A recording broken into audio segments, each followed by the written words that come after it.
This is Where We Live. I'm Lucy Nalpathanchel. If you graduated high school 2 or more decades ago, you may remember VOTech. The program included classes like woodshop or cosmetology, and they were for the students who didn't get the best grades, and they weren't expected to go to college. That thinking behind VOTech has changed. Today, Where We Live, we look at career and technical high schools known as CTEs, both in Connecticut and nationwide. These high schools blend traditional academics with technical skills that encourage students toward specific careers. And going to tech high school doesn't mean a student is less likely to go to college. We'll speak with a researcher from UConn about his study of technical high schools. And coming up, we'll talk with administrators in Connecticut and to students. Later, we'll hear about a unique partnership in California that will soon open a public high school on the campus of a big software company. We want to hear from you. Did you graduate from a technical high school? Did it help you get a job or better prepare you for college? You can join the conversation. That number, 860-275-7266. Comment on our website, WNPR.org/Where We Live. You can find us on Facebook and Twitter at Where We Live. And if you're not near, if you're near a radio or if you're by your computer, it's always at WNPR.org to listen to our live stream. Joining me in studio now is Sean Doherty, Assistant Professor of Education Policy at the University of Connecticut. Welcome to Where We Live, Sean. Good morning, Lucy. So I understand you have researched technical high schools, specifically in Arkansas. So tell me about what led you to that research.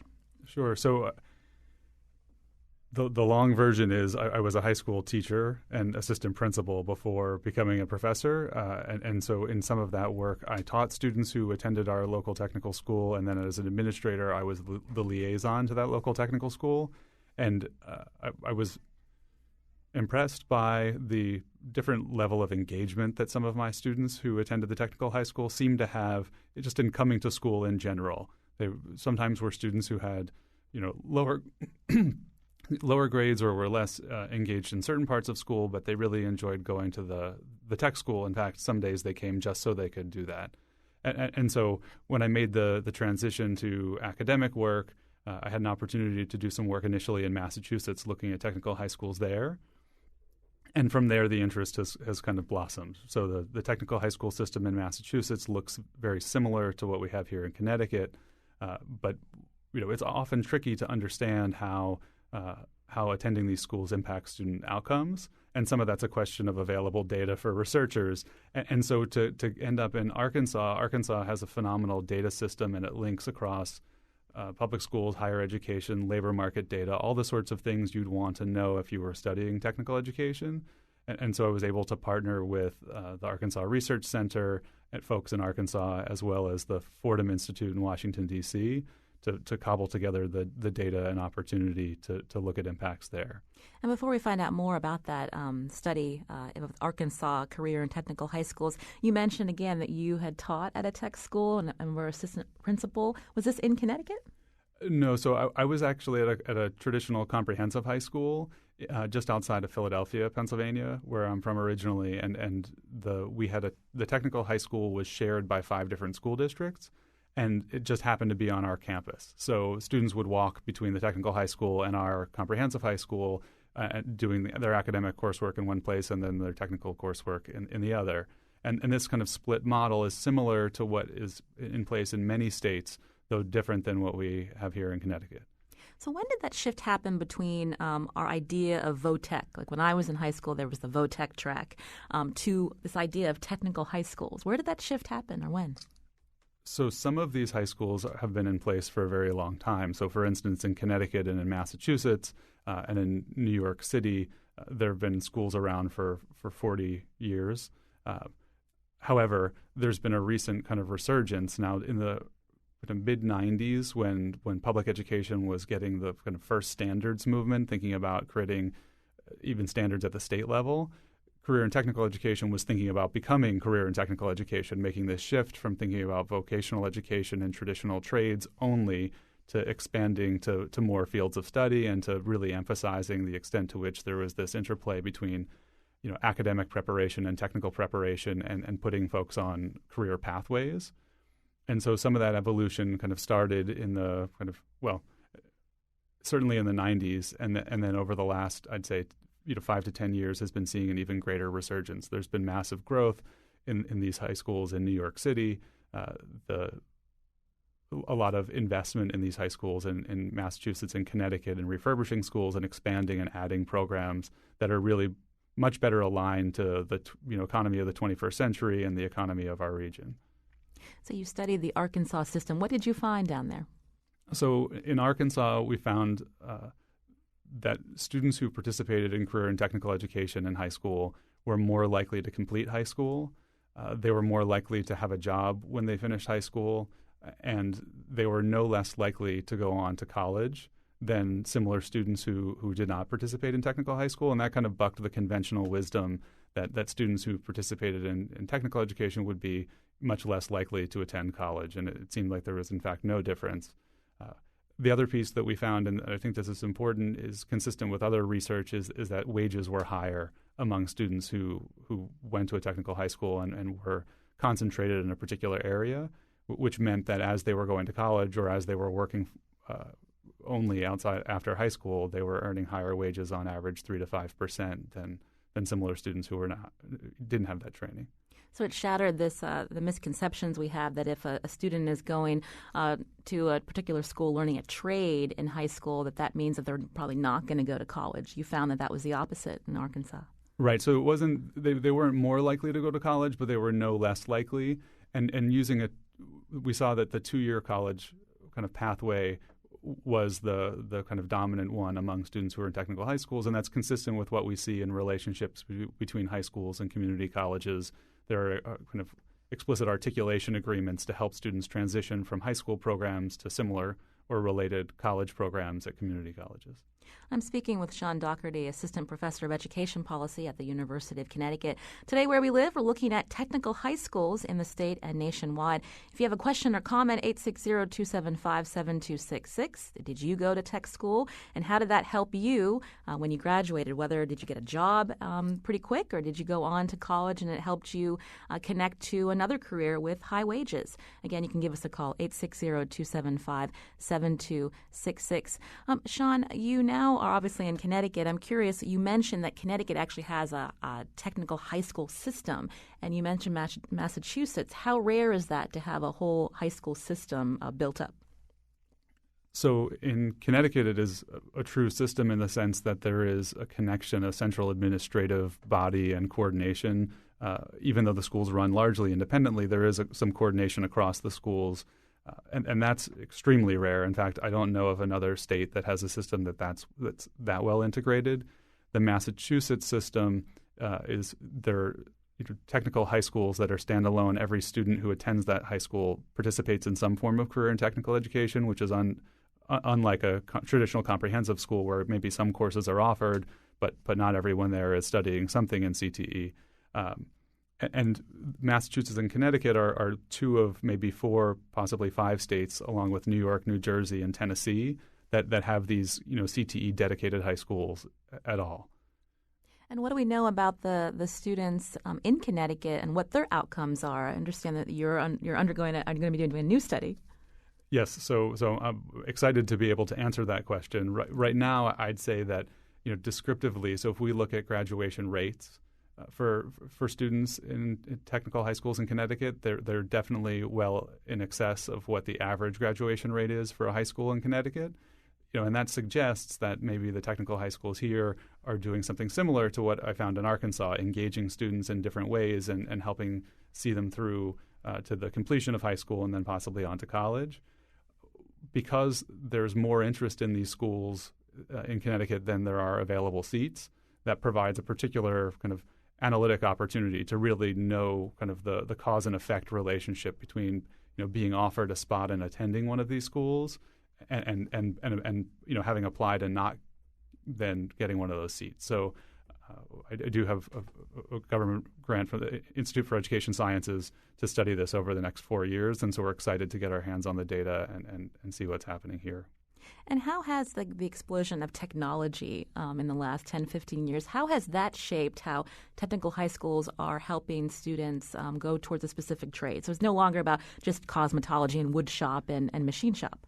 That's right. So those programs largely still exist, and in many areas there are demands for those jobs. However, there are also, information technology has been growing over the last 30 or 40 years as a segment of our economy, but it's been growing very rapidly in recent years. And so now you can do, Cisco systems certifications through technical high schools in Connecticut and across the country. You can also get good training that would allow you to do sort of technical work or installation work in IT. Advanced manufacturing is an area that's kind of evolving very quickly, and customized manufacturing. So think about, not just mass producing, but mass producing in ways that are more customized, using 3D printers with applications in biotechnology and aerospace, which is big in our state. So I think there are, lots of growth in programs like that, including health services, which is another big employer, rapidly growing, and lots of differentiated jobs within that. You mentioned advanced manufacturing. We got a call earlier from George. He said one of his tax clients is a machinist at Pratt & Whitney who's 23, and he made $93,000 last year. He writes, you can make a lot of money in technical work. That's right. So, and that is not uncommon. I had a colleague of mine in Massachusetts whose son made more money doing part-time apprentice work than basically could have paid his full-time tuition with the money he was making doing that out of high school. So this is not uncommon. Of course, the higher-paying jobs get more attention, and so not all jobs pay that well, maybe that quickly. But in general, wages are strong, especially early career wages, and lots of opportunity. I know Electric Boat and Three Rivers Community College have created some partnerships, and there's been some press around that. So folks in the state are focusing on finding ways to create those jobs. And we're going to hear more about those programs coming up in the show. We're going to have the superintendent of the Connecticut Technical High School system as well as some other administrators. I want to take a quick call. Peter, you're calling from South Windsor. Peter, you're on Where We Live. Peter, can you hear me? Oh, it looks like Peter can't hear me, so we'll just put him on hold, and we'll try to get that call later in the show. But I wanted to go, before we go to break, Sean, can we talk a little bit more about stigma of technical high schools? I mean, obviously, in certain parts of the state with manufacturing history, I would imagine that depending on if you're in a wealthier community, I mean, how do people view technical high schools? Is that changing?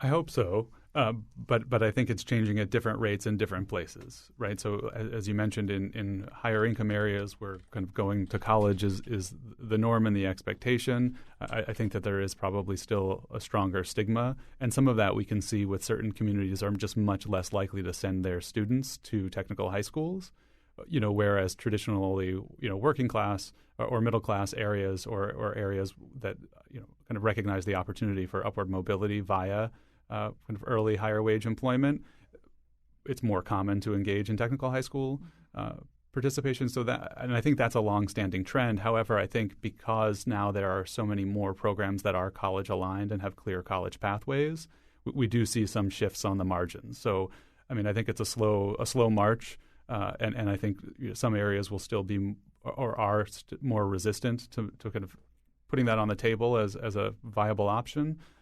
But I think as the programs and pathways proliferate, it's kind of the barriers are being decreased, at least in some places. All right. Well, let me try to take this call again. Peter from South Windsor. Peter, you're on Where We Live. Oh, I don't think Peter's there. So we're going to try to see what's going on with our phone system. But I'm speaking with Sean Doherty, Assistant Professor of Education Policy at the University of Connecticut. He recently studied career and technical high schools in Arkansas for the Fordham Institute and found that students enrolled in CTEs, as they're known, are likely to graduate from high school, will enroll in a 2-year college, become employed, and earn higher wages. Connecticut has 20 technical high schools in the state as well as a technical center. We'll learn more about them after the break. This is Where We Live.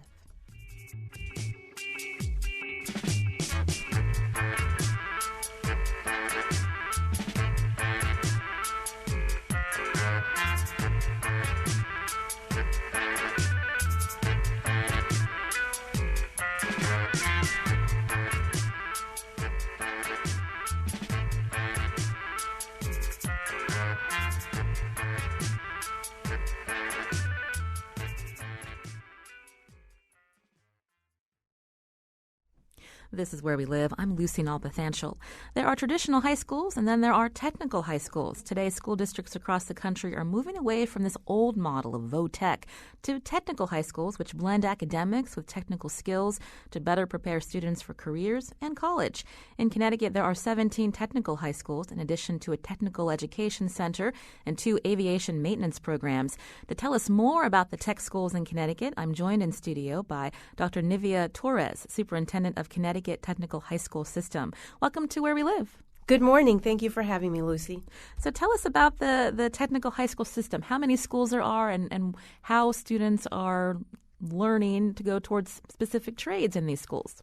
Well, we're certainly a far-reaching system. We have 17 diploma-granting technical high schools, 1 education center in Bristol, Connecticut, and 2 schools of aviation, 1 in Stratford and 1 in Hartford, Connecticut. And we serve over 11,000 students across the state, and we reach approximately 167 towns of the 169 local school districts that we have in the state. We also have over 2,000 adult students registered in an apprenticeship courses, and those courses are offered in 6 of our sites. So aside from the day program, the traditional technical education program, we do offer a wide variety of course offerings also for our adult student population. Did you say 11,000 students? Yes, close to 11,000 students. We opened our doors for the new academic year yesterday, and we are still counting numbers, but certainly close to 11,000 students for this academic school year. So how do students who are interested, you mentioned that's regional, so if a student in Connecticut is interested in a technical high school, how do they get there? Well, let me just say that we are starting our recruitment very early on, and I was listening earlier to the comments by Dr. Doherty, and certainly there has been a shift, a complete paradigm shift in the understanding of technical education. We're trying to reach parents as early as elementary and middle school so that they can see technical education as a viable career opportunity. For those students who are interested in attending one of our schools, they work very closely with their guidance counselors.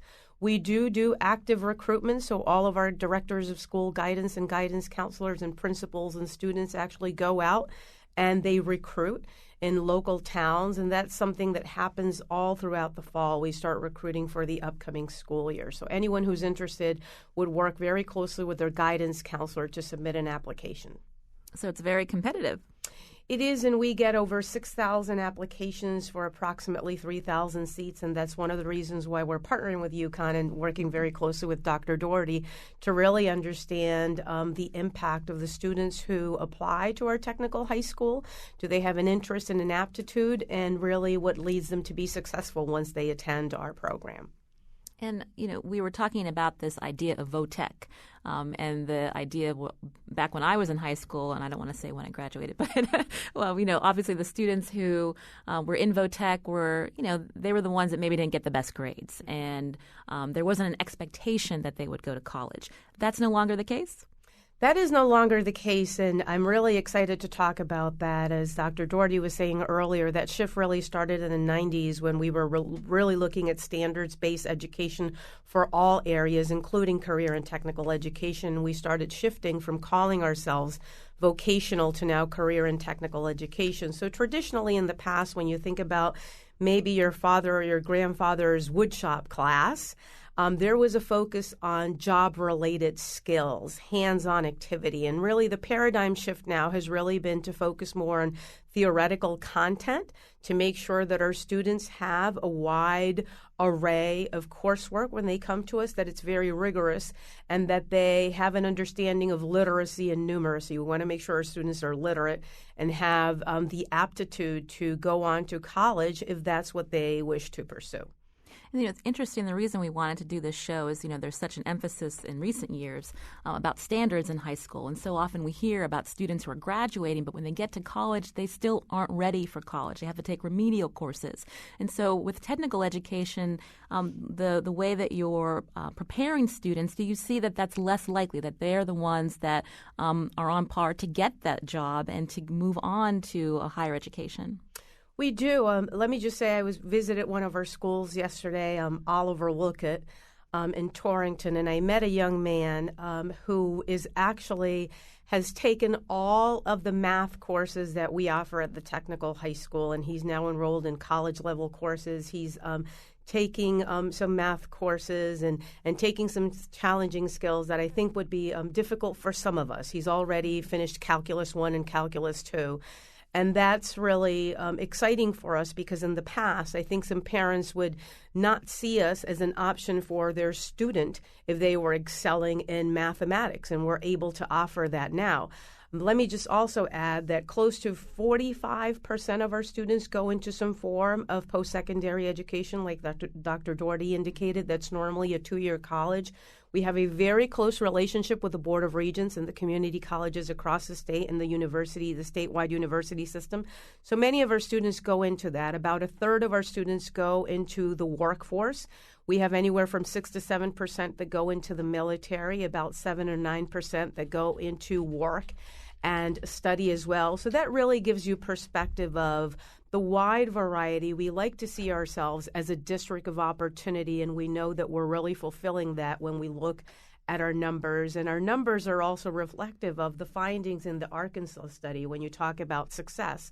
Clearly, there's success, and you look at our graduation rate, it's 97.4, which really exceeds the state average of 87.2. Again, that's just a testament of the changing paradigm and perception of technical education in the state of Connecticut. You know, we hear so much about the ramp up in manufacturing because of our defense contractors. Our business reporter Harriet Jones profiled one of the tech high schools down in Groton, where you had adults coming to this particular, I think it's the Ella Grasso Technical High School in Groton. They were coming there after hours, after the workday, to learn skills because of this huge submarine ramp up of production happening at Electric Boat. Can you talk about that kind of partnership?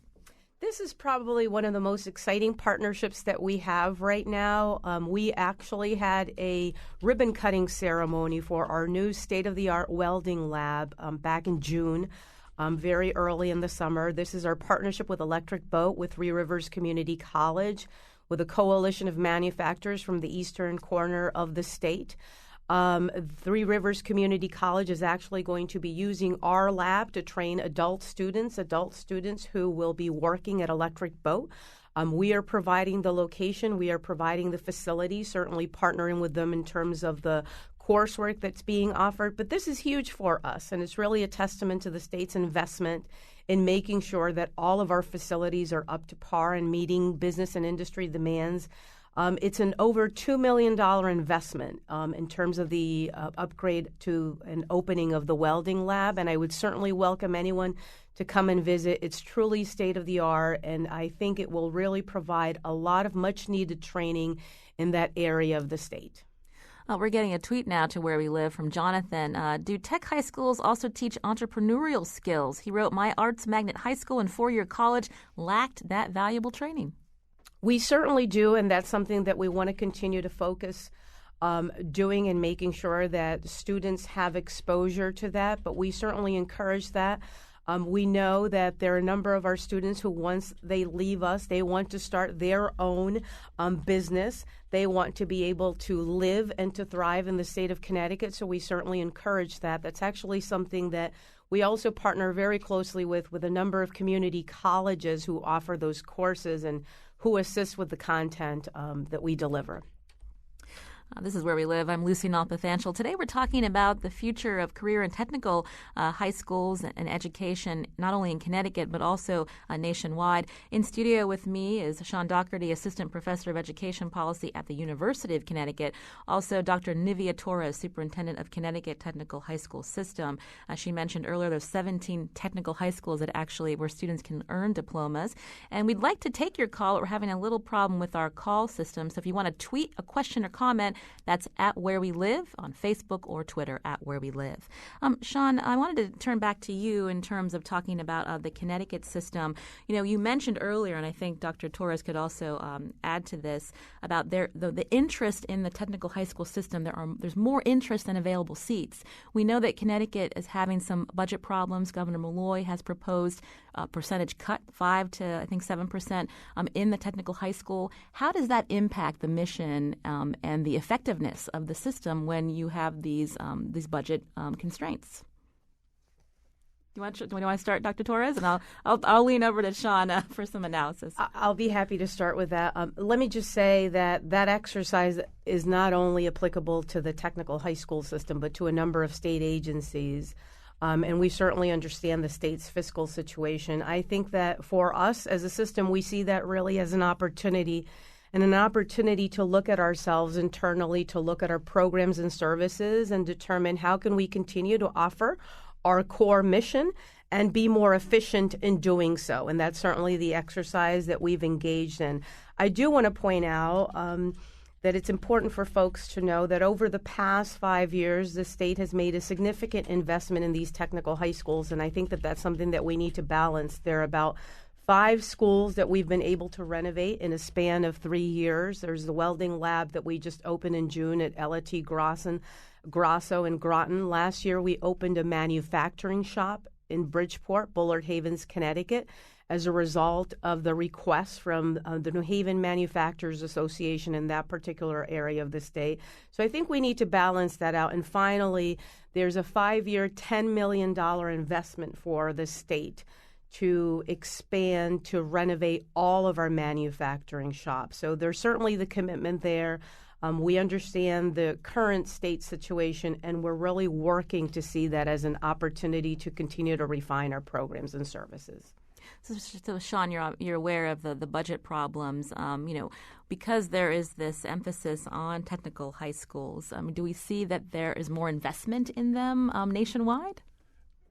So my perception is that there has been substantial investment. I know more about the specific investment in the northeastern United States, but I know in Massachusetts, New York, New Jersey, Pennsylvania, and certainly in Connecticut, there has been an emphasis in really overhauling the infrastructure, some of which is over 40 years old at this point, and some of it's meeting specific demand in the labor market, new capital equipment in manufacturing that Dr. Torres mentioned, and other more specialized areas, information technology, health services, programs that were smaller or didn't exist in the way that they exist now have been seeing pretty substantial investment. And Dr. Torres also mentioned partnerships with private industry, and I think that if tighter state financial circumstances help emphasize anything, it's these connections with business, which is a cornerstone of technical education, because the folks who are going to be hiring students who come out of technical education systems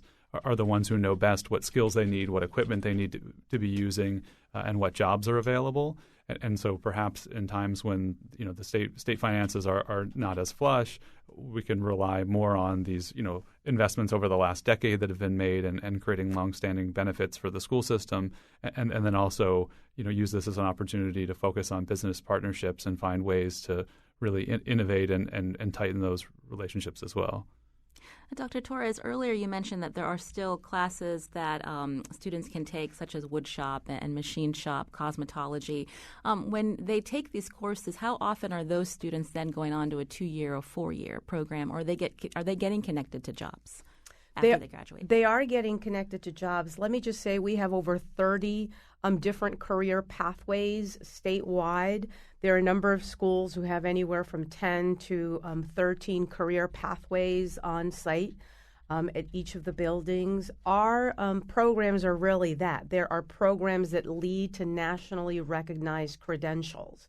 So if you're in a manufacturing program, we want to make sure that before you graduate, you leave us with a number of credentials from the National Institute of Metalworking Skills credentials. If you're in carpentry, if you're in electrical, if you're in plumbing and HVAC, then we have a close partnership with the Department of Labor, and we want to make sure that you're a pre-apprentice, that you've registered, and you've accumulated a number of hours. If you're in hairdressing and cosmetology, we want to make sure that you have passed a state exam for that particular career pathway. So it's important for parents to know that if you're in a career pathway, there's an outcome. You graduate with your high school diploma, and you also leave us with nationally recognized credentials, which really equips you to be very competitive and get that job. And as I said earlier, about a third of our students leave us. They are gainfully employed. They're impacting the workforce. Our core mission is really to create the pipeline in Connecticut, in the state, and to impact the workforce, and to make sure that those students ultimately stay, they live here, and they continue to contribute towards the state. I'm speaking with Dr. Nivea Torres, Superintendent of the Connecticut Technical High School System, as well as Sean Doherty, who's Assistant Professor of Education Policy at the University of Connecticut. When we come back from the break, we're going to talk more about career and technical high schools in Connecticut and nationwide. This is Where We Live.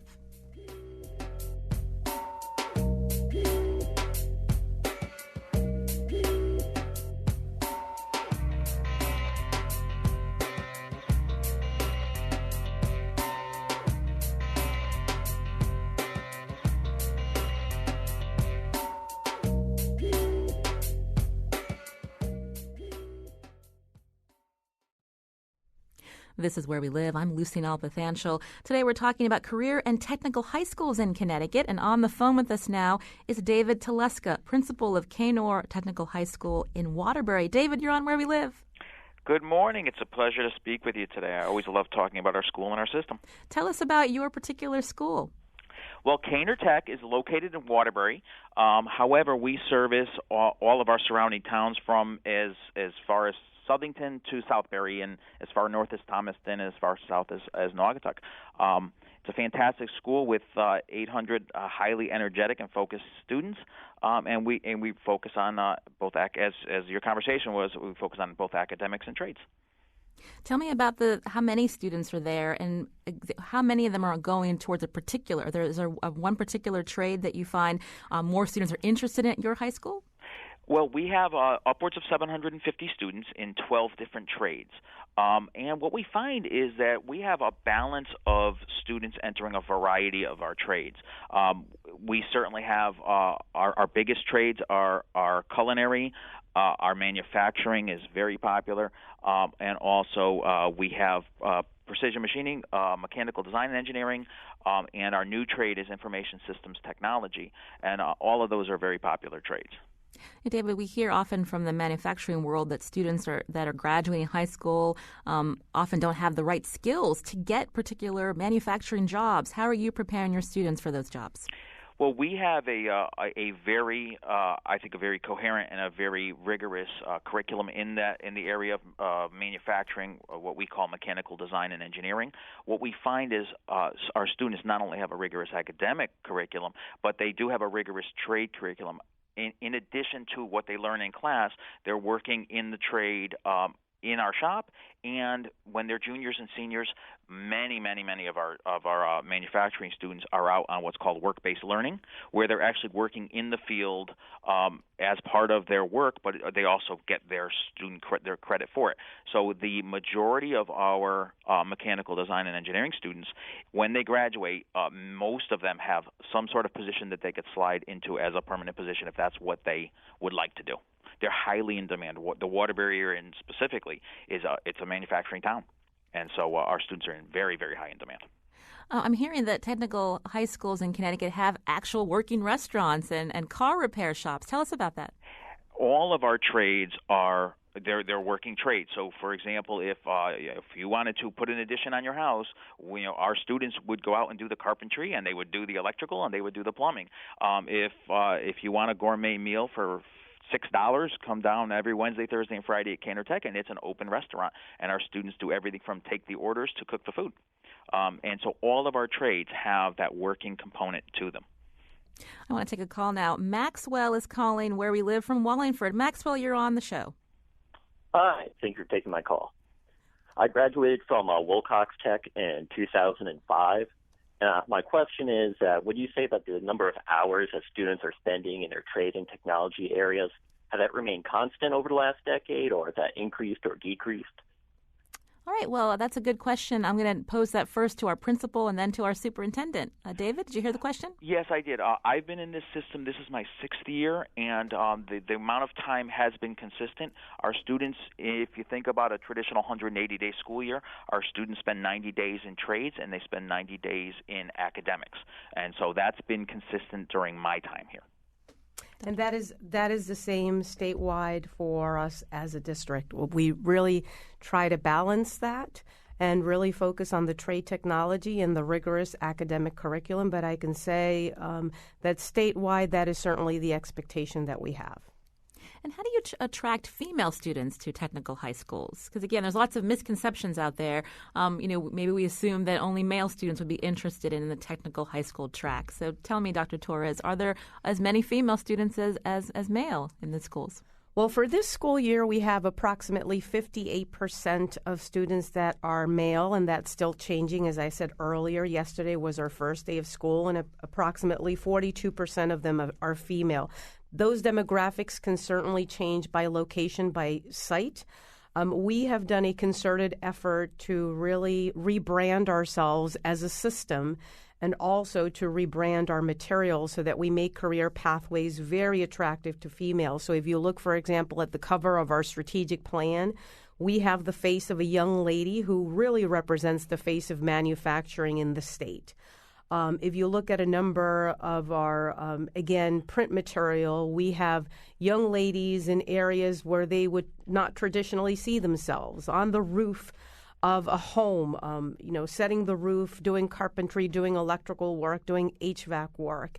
And that's really a testament to the marketing and recruitment efforts that we've been trying to do for the past 3 years so that females see themselves in these traditional male trades. They see themselves as being able to create a viable career pathway for themselves. The other item that we've really spent a lot of time on is educating parents about salaries in these particular career pathways. I know that earlier you were referencing about the story of a young man who's in the manufacturing field. So certainly helping parents understand that this is a career pathway where you could have a sustainable, high living wage and you could be successful. And I think that's very helpful. If I can just share a number, since 2009, we have trained over 2,300 students in the field of manufacturing, and 23% of them are female.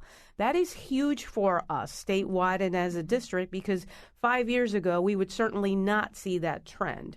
So being able to say we've trained over 23% of them that are female, again, is huge for us as a system. We have a female student in a technical high school in Connecticut. Mara's joining us now on Where We Live. Mara, can you hear us? Yeah, I can. Tell me what year you're in and, what trade are you looking to go towards? I'm a junior at Wilcox Technical High School, and I'm in the health technology program. And where is Wilcox? It's in Meriden, Connecticut. And so what led you to go towards a technical high school? Earlier we learned that you have to apply to get in. Yeah, I actually, in 8th grade, my counselor came to me and, she mentioned about a technical high school in Meriden that I could apply for.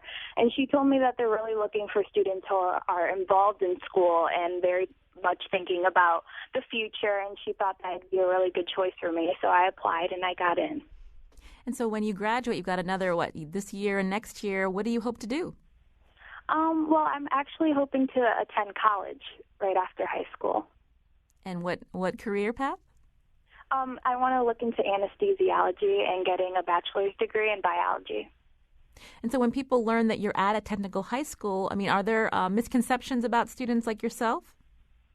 Yeah, I think a lot of people believe that at technical high schools, that they're just going straight into the workforce and not a lot of kids are going, into college. And I think that's one of the biggest things is that people don't realize that, technical high schools also gear you for college if that's a path that you choose to take. There's so many options that you have. And I think that's what technical high schools really emphasize is that you have options. Well, thank you, Mara, and good luck to you. All right, thank you. I wanted to go back to the principal, David Teleska. Again, you get more applications than spots. How do you choose? How do you rank these applications each year? Well, our system has a very specific process that's a district-wide process that involves academics, both literacy and numeracy. It also there's part of the application that involves such things as attendance and other factors for to break ties and that sort of thing. It's challenging. The biggest challenge at Caner is that we have about 200 seats every year, and we have about 900 applicants. And so, as somebody who was born and raised in Waterbury, we want to give as many opportunities to students as humanly possible. The challenge is really, quite honestly, is we fill up every seat. I want to take another call. Paul's calling from Middletown. Paul, you're on Where We Live. Hi, how's it going? Well. I just wanted to kind of share my experience. I went to E.C. Goodwin in New Britain. I graduated in 2002. And I grew up in West Hartford, where kind of the common thing was, to go to either Conard or Hall and then make your way to college like my older siblings did. I kind of chose a different path, and I went for plumbing and heating. And since then, I've gone on to work in the trade, and I've also now, for almost 10 years, worked at a supply house where now I run one of them. So it's kind of nice to hear you guys talking about it. And it's nice to let people know that there are other options rather than the traditional, going to college and getting saddled with a bunch of debt, getting out of school, and then looking for a job where, a lot of those college education type jobs just don't exist anymore. There's not a lot of people going into the trades, especially not even just the manufacturing. You guys have been talking a lot about manufacturing, but the more field trades like plumbing, heating, HVAC, I see plumbers and heating guys every day, and all of them need help. They all need other people. So it boggles my mind about how many people go in to learn things that, there isn't a huge demand for. Meanwhile, you have well-paying, respectful jobs that are going unfilled. Basically, I couldn't tell you what reason exactly, but there's so many possibilities in the plumbing and heating trades and in the other trades, and it's nice to hear that this is being talked about and presented in a way that's not kind of degrading in a lot of ways. I think people look down on tradespeople a lot, and I think a lot of people, tell their kids to strive not to get those jobs. Meanwhile, then they complain when they have to pay a guy $150 an hour to come out and fix something at their house. So it's nice to hear it in a positive sense. Well, thank you, Paul. I'm glad that you found success as a product of VOTech, and as you said, you're doing well and not saddled with school debt. Dr. Torres, did you want to react to Paul's good point there? Well, I appreciate Paul calling in. I would say that really the catalyst for many of these changes that we see in Connecticut and nationwide is certainly the state of the nation's economy and the fact that we have a dearth of qualified workers, particularly in the middle-skilled jobs that Paul describes. We have the high cost of tuition that we need to deal with, and we also have the changing perception of CTE from vocational to CTE. So that really leads us to the conversation that we're having today so that we can educate youngsters and parents and really help them see career and technical education in a different light. So I do appreciate his comment. I do agree. We get a lot of calls in the office from folks in the field who are looking for an electrician, who are looking for a plumber, who are looking for someone who is specialized in HVAC. And we try to respond as quickly as possible, but folks in the office will tell you we just don't have enough students to go around to be able to support everybody across the state. And we also have a very growing green industry in the state. So we also need youngsters who are qualified in terms of installing solar energy panels and so forth. And there's definitely a need. I want to thank Dr. Nivea Torres, Superintendent of the Connecticut Technical High School System. Thanks so much for sharing some knowledge about the system here in Connecticut.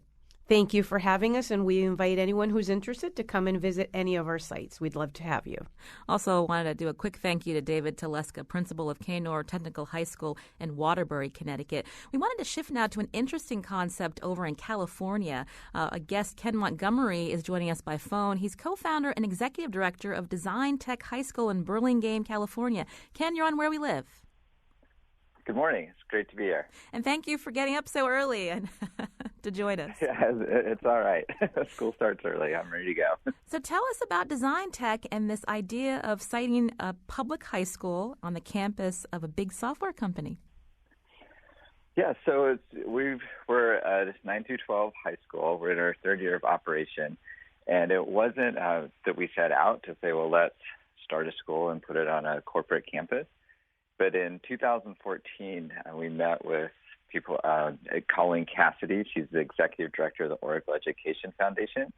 And so this was in the spring before we opened, and we realized that there was a very strong mission and vision alignment about what we thought high schools should look like for students.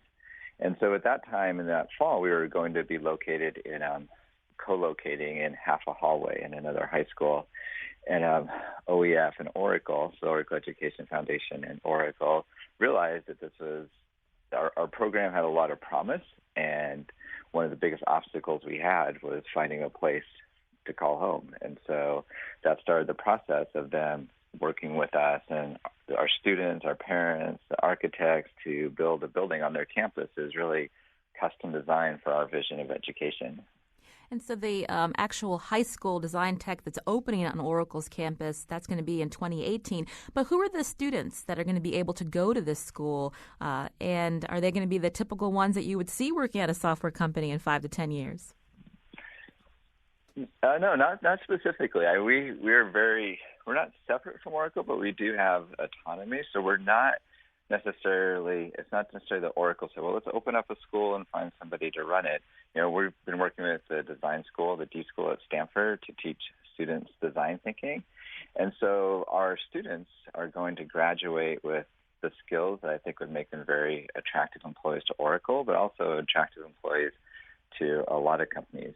And it is really, one of the things that really got our school started is just, you know, we really feel that the deal that we used to make with our kids, that it's broken, that it used to be you could go to high school, get good grades, go to college, get good grades, you know, graduate college, and there's a career waiting for you. We feel that deal doesn't exist anymore. And so we need to be able to prepare students to make careers where careers don't exist. And so for us, it's really not just about the next 4 years, it's about the next 40 years for these kids.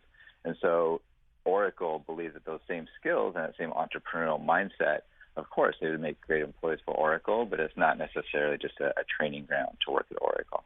And how likely is this model? How could it be replicated elsewhere with other, big companies? Is there interest? Yeah, I mean, I think it is easy to replicate if the companies want to do it. I mean, early on, Safra Katz, the co-CEO, I asked her why is Oracle doing this, and she said, well, because it's the right thing to do and because we can.